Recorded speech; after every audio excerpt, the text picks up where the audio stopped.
how would you apply somatic experiencing to cases of bullyism in schools, like, for example, school counselors or even parents? How a school counselor could help with bullying. First of all, it's important to distinguish between bullying and healthy rough play. I mean, this is a thing that all kids do, especially boys. And it's a way of practicing, like animals practice. And you see animals, right, young mammals, they're always fighting with each other. They're rolling around. They fight with their mothers or their fathers, you know. That's how you learn how to, you know, to protect yourself. And that's different than bullying. And bullying is where some kid clearly has a power advantage and is using that to control or to have power over another child.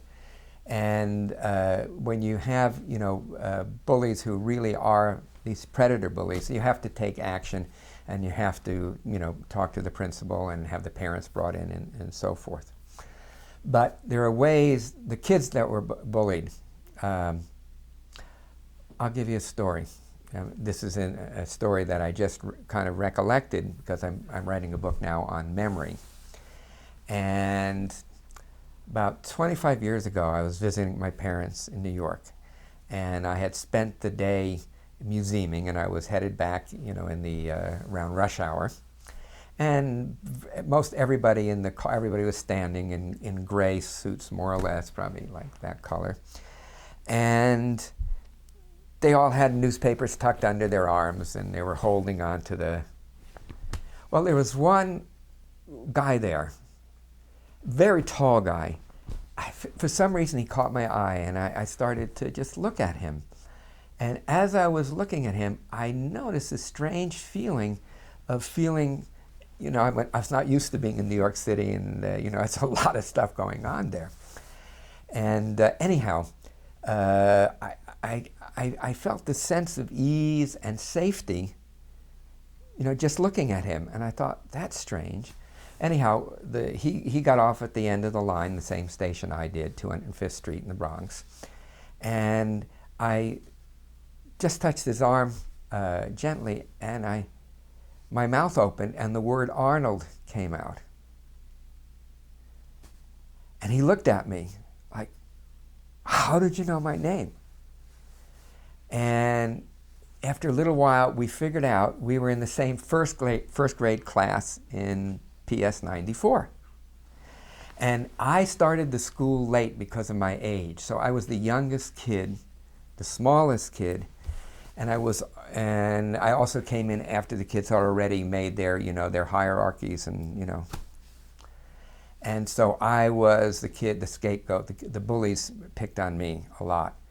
And I was really going to be developing school phobia, a lot of anxiety for me. And by the way, there was no, you know, there was no enlightened idea of bullying and what that was or what to do with it. So anyhow, as I continued walking up the street, I had images, and Arnold was the one boy who befriended me. And so through him, I got a connection. And then the next time, or afterwards, these twins, they were some of the biggest bullies. They were among the 3 biggest bullies. They attacked me, and I ran out into the street, and they came out after me. And something happened, and I felt my body just expand, and I came swinging at these, and they took off. And that was the last bullying that I ever had in that school for 6 years. So how do we make this relevant to a parent? Well, a number of these exercises that we do in this in trauma-proofing your kids is about having kids feel the power in their own bodies and be able to set boundaries. I don't suggest that, you know, that fighting back is the best or even the only solution.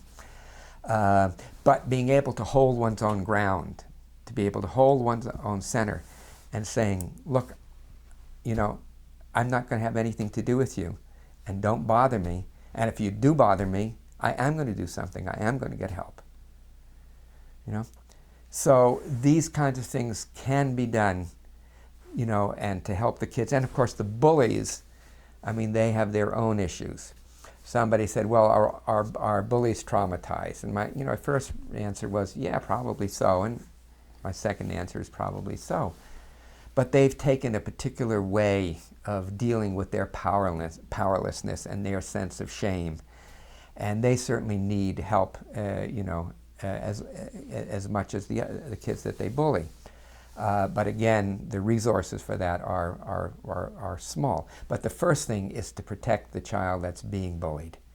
And again, these kinds of exercises of empowerment, of centering, of the child practicing when they feel this in their body, their own power, their own center, their own strength, to be able to say these words in a way that it really comes across.